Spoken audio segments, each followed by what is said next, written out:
The city was Julian Roth's canvas, a sprawling, indifferent masterpiece he believed he had painted with his own relentless ambition. From the 43rd floor penthouse on Fifth Avenue, the view of Central Park was meticulously curated. Green expanse framed by floor-to-ceiling glass, a billion-dollar landscape that was supposed to symbolize his absolute control. But control felt like a cheap word this morning. It felt thin and worn, like the threadbare patience he had for this entire public spectacle of a divorce. He paced the expanse of imported Italian marble, his close-cropped, silver-streaked dark hair gleaming under the recessed lighting. His tailored navy suit felt like a cage, and the platinum and black onyx ring on his hand, usually a weight of authority, felt like a shackle. Julian was a private equity titan, a man who crushed companies for a living and never lost. Yet, the tabloids had christened this separation the Roth rupture. Anya's fault, of course.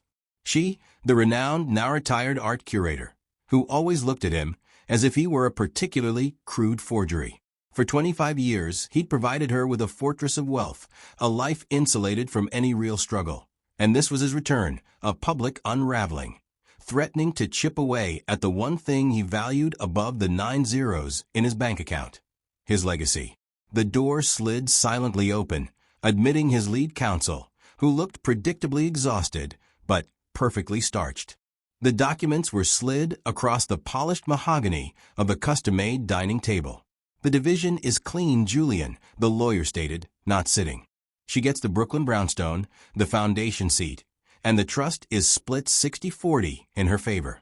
The only hang-up is the art collection, specifically the Roth collection." Julian stopped pacing. The art was their lifeblood, or rather, the veneer of their lifeblood. It was over $1 billion in impressionist and contemporary masterworks, a social and financial shield. He had acquired it. Therefore, it was his, a quantifiable asset. "The prenup is clear," Julian snapped, his voice dangerously low. "Anything acquired during the marriage, but paid for by my funds, reverts to the primary owner, Roth Holdings, LLC. The lawyer sighed, tapping a paragraph in the sheaf of papers. "Anya is invoking the Shared Artistic Provenance Clause, Julian. It's an obscure addendum from '06 she insisted upon. She is claiming that due to her expertise and curatorial input, documented in years of correspondence, acquisition notes, and even the Foundation's own internal documents, she is entitled to full ownership of 10 specific pieces." Julian felt a chill that had nothing to do with the air conditioning. 10 pieces, not 10 minor sketches. These would be the anchor pieces, the ones that defined the collection's prestige. The lawyer pushed his phone forward. Julian saw a fresh, urgent text message from Anya, sent seconds ago. The text simply read, "We're starting over, Julian. Me and Chloe." Below the text was a single image, a blurry, low-angle shot of a sprawling, unrenovated industrial warehouse in the Navy Yard district of Brooklyn. It looked raw, exposed, and utterly unlike the gold-plated prison she just left. It was chaos, and Julian instantly recognized it as the one thing he couldn't acquire: unfiltered, genuine risk. It was a message. She was not just taking money. She was building a separate, authentic life outside his sphere of influence. He stared at the picture of the warehouse, then at the lawyer. She was opening a gallery. She was turning his asset, her expertise, into her weapon. And she mentioned Chloe. Their daughter, the rebellious art student, had been estranged for a year, cutting off contact after one of Julian's infamous, control-driven lectures. He now understood the maneuver. Anya wasn't just leveraging the art. She was leveraging his deep, unacknowledged guilt over driving their daughter away. He needed to understand the full damage, the emotional and financial fallout of this new, unpredictable trajectory. Julian picked up his phone, his hand trembling slightly despite his efforts to appear stoic. He bypassed the lawyer, bypassing his own staff, and dialed the one person he paid an absurd amount of money to maintain the fragile illusion of a functional family. He needed a diagnosis of the emotional battlefield. The office of Dr. Elena Vargas was intentionally designed to strip the powerful of their armor. It was high-end, yes, with muted abstract art and the kind of thick, quiet air that suggested profound secrets were routinely confessed here, but it lacked the frantic pulse of finance, that Julian lived by. It was a still space, and Julian Roth, in his impeccable charcoal suit, felt like a shark stranded on sand. He settled opposite Dr. Vargas, the early 60s Latina woman with a silver-streaked black bun, who watched him over the rim of her reading glasses suspended on a silver chain. She didn't look impressed, a rare experience for Julian. "So Julian," Dr. Vargas began, her voice calm and authoritative, "you requested this emergency consultation. You've presented your legal concerns regarding the asset division, specifically the art. But our work here is not about property. It is about Chloe." Julian bristled, his platinum and black onyx ring catching the light as he gestured dismissively. "Chloe is 20, a legal adult. This isn't custody. This is about damage control. Anya is using the girl, Dr. Vargas. She's destabilizing her with this sudden, chaotic move to Brooklyn, opening a gallery. It's reckless. Anya was supposed to maintain a stable environment, the kind of environment I provided. She was getting careless, letting Chloe drop out of her minor degree requirements, encouraging that artistic volatility." He leaned forward, trying to command the space as he did a boardroom. "Anya has always been emotionally manipulative. She sees Chloe as an extension of herself, a validation of her suffering artist narrative. I tried to guide Chloe. I tried to apply the same principles that built my empire: discipline, focus, quantifiable results. I offered her an internship at the foundation, a structured path to managing the collection, a legacy. And she threw it all back in my face." His voice tightened, the frustration genuine. He couldn't fathom rejecting security. Dr. Vargas wrote something on her notepad, her expression unreadable. "You are describing a business failure, Julian. But children are not investments. Your daughter felt she was not being guided, but controlled." She met his eyes, her gaze unwavering. "Tell me about the last conversation you had before the estrangement. The real one, not the text messages." Julian's composure fractured slightly. He saw it instantly, a memory like shards of glass. Chloe, then 19, standing in the same Fifth Avenue living room, holding a canvas she'd secretly painted. It was a searing impressionistic oil painting of a woman crying on a stark white hospital bed. She was raw, vulnerable, asking for his approval, asking for him to simply see the pain she was trying to process through her art. He remembered his response, a clinical, brutal assessment. "It's technically weak, Chloe. Amateur. Focus on the endowment proposal." The look on her face, the immediate, total devastation, was a wound he'd sealed over with concrete, and it was still bleeding now. That was the moment he traded a daughter for a legacy. "The art was subjective," he mumbled, trying to regain his footing. "She needed practical advice. She needed a father," Dr. Vargas corrected softly. And Anya Roth understood that. "Julian, I have met with Anya. She is in a phase of profound, genuine emotional recovery, finally processing the cost of living under your shadow. And she is not using Chloe. She is rebuilding a bridge." Dr. Vargas paused, allowing the silence to stretch, making the next words hit like a physical blow. "Anya and Chloe have been meeting for several months, completely outside your sphere. They are working on something together. A collaborative piece for Anya's new gallery space. Chloe is not just emotionally supported. She is collaborating on her mother's financial rebirth." Julian felt a vertigo of shock. His wife was gone. His daughter was gone. They had united against his absence. They are exhibiting her amateur work. They are creating a family. And they have made a decision regarding your legacy, Julian, Dr. Vargas concluded, her voice low. "You can control the money, but you can't control the narrative. Anya is planning to exhibit the hospital bed painting, the one you dismissed. And if you attempt to legally block it, you will only confirm to Chloe everything she already believes about you." The air in the Brooklyn Navy Yard warehouse smelled like possibility and plaster dust. For 25 years, Anya Roth's world had been one of hermetically sealed, climate-controlled perfection. The soft scent of expensive lilies in their Fifth Avenue penthouse, the sterile quiet of the foundation. This new space was a cathedral of concrete and iron, raw and echoing.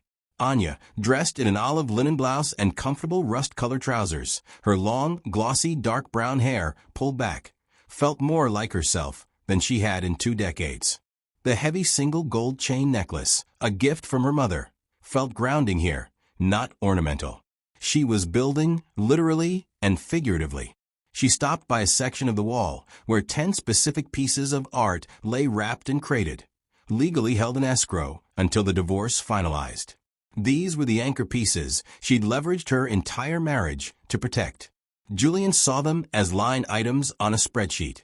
Anya saw them as the documentation of a shared, complicated life. The Roth collection was a lie of their synergy. She gently touched one of the crates, feeling the weight of the hidden canvas. The irony was suffocating. She finally felt free, but the cost of that freedom was still measured in her ex-husband's currency. Her phone rang. It was Chloe. "The lighting sketches for the hospital bed piece are perfect, sweetie," Anya said warmly, leaning against a rough-hewn work table. "It's going to be the centerpiece of the inaugural show. The Uncollection. You've got to promise me you won't overwork yourself tonight, okay? That moon earring has to get some rest." She kept her voice light, omitting the crucial detail that Julian's legal team had escalated the demands this morning. The conversation was supposed to be about the settlement of the foundation's assets, but Julian had narrowed the target to her. Take the money, give up the art. Anya ended the call and let the pretense drop. She walked over to the towering, empty white walls she'd begun installing. She hadn't claimed the shared artistic provenance clause for the billion-dollar value. She had claimed it for leverage. Of the 10 pieces she'd laid claim to, one was the key. A small, almost forgotten sketch by an early American modernist, the archivist. Julian had dismissed it as a study, but Anya knew its true emotional value. It wasn't worth much, but it was the only piece of art Julian had ever purchased for her, not for investment, but because he thought the lonely, focused woman in the drawing resembled her before the marriage had eroded her identity.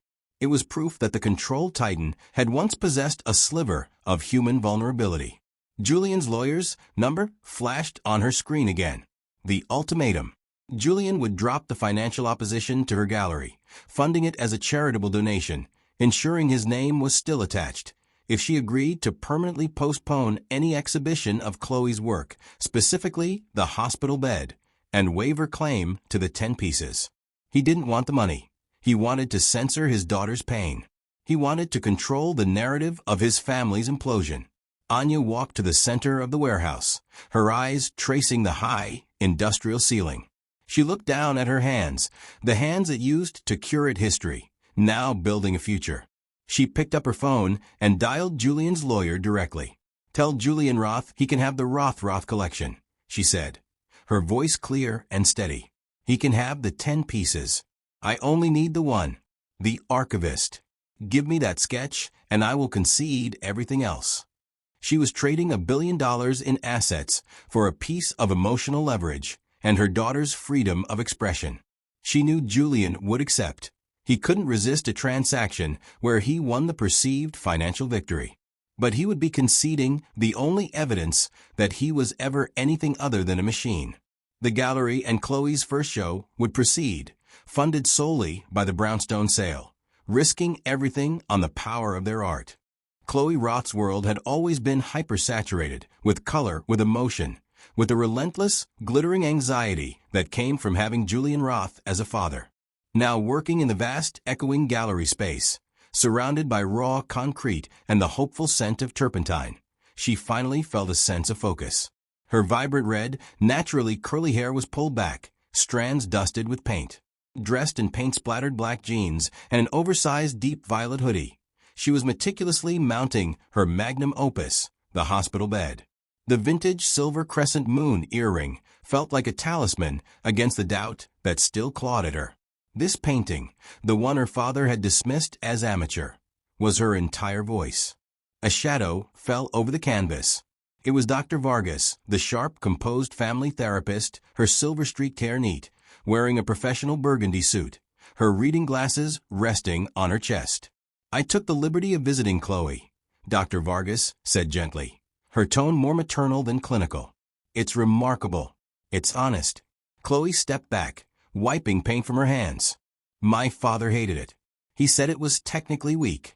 He told me to stop wasting my time on sentimentality. She let out a dry, short laugh. He doesn't know this, but the reason I paint is because of him. He tried to control everything about my life, from my curriculum to my clothes. The only thing he couldn't touch was the mess inside my head. Painting is the only place I can bleed without him seeing the blood. She confessed the real worry. Mom gave up the collection, Dr. Vargas. Over $1 billion in art. She only kept one sketch, The Archivist. She did it to protect my show, to stop him from controlling this. Chloe gestured to the painting. Her eyes, usually defiant, were clouded with guilt. She traded a financial empire for my ego. I feel like I owe her, and I resent the fact that my truth cost her so much. Dr. Vargas stepped closer. Your mother chose freedom, Chloe. Not just for you, but for herself. She realized the money was the cage. And Julian, he chose to keep the cage. Just then, Anya's phone, sitting on the work table, vibrated with Julian's private number. Anya was out securing permits, and without thinking, Chloe picked it up. Hello. A sharp intake of breath on the other end. Julian's voice, cold and tailored, cut through the quiet of the warehouse. Chloe, put your mother on the phone, now. This is a private matter regarding the terms of the settlement. The sound of his voice, the immediate command, was like a physical punch. She's not here, Father, Chloe replied, her voice steadying. And if it's about the collection, I know the terms. You got what you wanted. A pause. Julian didn't sound triumphant. He sounded utterly depleted. The victory felt hollow. He abandoned the script. It's not the collection, Chloe. It's the painting. I saw the catalog for the show. That painting, that's private. That's our privacy. You can't put that out there. Do you understand what the market will say? What my partners will say? They'll see that I was vulnerable. His controlled demeanor cracked, revealing the desperate, terrified man beneath the suit. His fear wasn't for his child. It was for his carefully constructed reputation of invincibility. Chloe looked at the emotional chaos on the canvas, then back at the phone. She felt the heavy gaze of Dr. Vargas, witnessing this raw, unedited moment of family trauma. She delivered the final blow, her voice soft but devastatingly final. No, Father. You don't get it. You were never vulnerable. That painting is not about you being vulnerable. It's about us being hurt. And the difference is you get to keep the silence. I get to keep the story. Then, Chloe pressed the end call button, cutting off the single most powerful man in her world, leaving him alone with the echoing silence of his Fifth Avenue penthouse. The Roth collection was back, hanging in its appointed, climate-controlled silence in Julian Roth's Fifth Avenue penthouse. Julian walked the gleaming halls, surrounded by hundreds of millions of dollars in art, his hands shoved deep into the pockets of his tailored navy suit. He had won the financial battle, yet the victory felt toxic, tasteless. The sheer volume of wealth seemed to mock his isolation. He had traded a family for this silence, and it was the most expensive sound in the world. He stopped before a small, empty patch of wall where the archivist had hung for 20 years. The only piece of the entire collection he had conceded to Anya. He had accepted the loss based on the low appraisal value. Now, staring at the empty wall, he felt a chilling clarity about the drawing's true meaning. The archivist, the small, intense figure toiling in isolation. Anya had seen her own future in that drawing, and he had seen the one version of her he could tolerate, busy, silent, and contained. The realization of his transactional approach to affection made the platinum and black onyx ring on his finger feel heavy, a physical manifestation of his emotional dead weight. He picked up his phone, intending to call his head of security to double the perimeter, to disappear into his work, but his finger hovered over the contact for Dr. Vargas. He couldn't seek advice. He needed evidence. He needed to see the wound his daughter was exposing to the world. He needed to quantify the damage. He made a decision that was equal parts desperate father and controlling CEO. He would attend the opening, not to support, not to apologize, but to assess. He needed to understand the weapon they had built against him. The Brooklyn Navy Yard, even cleaned up for the gallery opening, was a sensory explosion utterly foreign to Julian's sterile world. The air was thick with chatter, inexpensive wine, and the raw, electric energy of genuine artistic endeavor. Julian, the tailored early 50s white man with the silver-streaked dark hair, was a rigid, monochromatic anomaly amidst the bright, diverse, emotionally expressive crowd. His arrival drew confused glances, the way a diamond-encrusted predator might look at a flock of colorful, wild birds. He moved through the crowd, drawn by the quiet reverence of a central cluster of people. There it was, the hospital bed. Chloe's painting was larger in person than in the image he'd seen, a screaming testament to pain. The weeping woman, rendered in raw, textured oils, sat beside the crisp, anonymous white of a hospital bed. Julian realized with a gut-wrenching certainty that the woman was Anya, and the bed represented the near-fatal pulmonary embolism Anya had suffered 5 years ago. A crisis Julian had responded to by immediately flying in from a business trip, not out of fear for her life, but out of panic over the succession plan and the potential public relations disaster. He had been present, but absent. He had controlled the best doctors, the best care, but he had offered no comfort. He had looked at his wife in crisis and seen a liability. The memory was brutal, standing over her bed, in the same crisp, expensive clothes, delivering a lecture about the necessity of avoiding future stress, equating her medical emergency with a strategic failure. He remembered Chloe, then 15, quietly weeping in the corner, and his command to her to pull herself together for the sake of appearances. This painting was not about Anya's medical event. It was about the emotional coldness he inflicted in that sterile room. As he stood, paralyzed by the vivid, painful color, he saw them. Across the room, bathed in the soft, warm light of a new gallery, were Anya and Chloe. Anya, the late 40s white woman with long dark brown hair, in an elegant cream-colored dress, laughing freely, a sound he hadn't heard in years, her arm around Chloe. The rebellious age 20 mixed-race woman with vibrant red hair, who was smiling unguardedly, wearing a black silk dress and her silver crescent moon earring.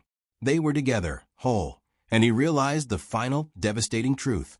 They hadn't just separated from him. They had recreated a family entirely without him, built on the one thing he was incapable of providing: emotional visibility. He was utterly alone in his golden cage. Julian Roth stood across the expanse of the raw concrete floor, watching the tableau of happiness that he had unwittingly funded. The art he had fought for was a material fact. The connection between his wife and daughter was a permanent, uncollectible emotional truth. He finally understood Dr. Vargas's diagnosis. He had confused value with meaning. He looked down at his platinum and black onyx ring, the symbol of his empire, and felt the weight of every wrong decision. He saw the crowd shift, opening a path toward the hospital bed. He walked toward it, his tailored charcoal suit a dark, serious line cutting through the vibrant energy of the gallery. Anya and Chloe finally noticed him. Their laughter died instantly, replaced by a guarded, defensive readiness. This was the moment of reckoning, not for the lawyers, but for the man who had traded love for leverage. He stopped directly in front of Chloe's painting, his back to them, facing the raw depiction of his own coldness. He could feel Chloe's hostile glare and Anya's weary, knowing gaze burning into his back. This was the most terrifying negotiation of his life, a confrontation where his billions were useless. He took a slow, agonizing breath, tasting the dust and the paint, the smell of real life. "The technique," Julian began, his voice gravelly and low, fighting against the instinct to critique. "The composition is compelling." He paused, forcing the words out, each one an expensive admission of defeat. He turned to face his daughter, the age 20 mixed-race woman with the fierce red hair, and her mother, the late 40s white woman in the elegant cream dress. "You were right, Chloe. It is not amateur. It is necessary." He looked at the searing blue and white chaos of the canvas. "It tells a true story. And I couldn't see the truth. I only saw the damage to the portfolio." Anya stepped forward, her heavy single gold chain necklace catching the industrial light. She looked exhausted, but her eyes, The dark brown eyes he had once loved were clear and firm. It costs a lot to see the truth, Julian. More than the entire Roth collection, apparently. I gave up the money. Not as a weapon, but as a boundary. This gallery is for our truth. And your compliment, your acknowledgement, it's accepted. But it doesn't buy you a seat at the table. The silence was the loudest moment of the entire evening. It was Chloe who finished it. She walked up to her father, standing not with defiance, but with calm finality. She took off her vintage silver crescent moon earring, held it in her palm, a small, rebellious piece of silver against the vast wealth his presence represented, and then put it back on. "You don't get to control the narrative anymore, Father," Chloe said, her voice resonant in the hush of the crowd. "You can keep all your billion-dollar art. You can keep your silence. But this show is called the Uncollection because it is everything you tried to box up. It's the opposite of you. We are not an asset. We are just free." She gave him a look of absolute, complete closure. She wasn't angry. She was done. Julian stood there, the billionaire, utterly powerless, utterly alone. He nodded once, a sharp, crisp movement, the only thing he knew how to control. He didn't ask for a reconciliation. He didn't promise to change.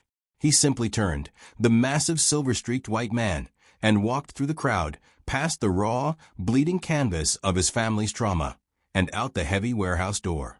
He walked away from the light and the laughter and back into the cold, clean perfection of Manhattan night. He left behind his entire empire's worth of financial leverage, and for the first time in years, he felt a sting of something real, something that hadn't been filtered through a spreadsheet. Human regret. Thanks for watching. More stories are coming soon.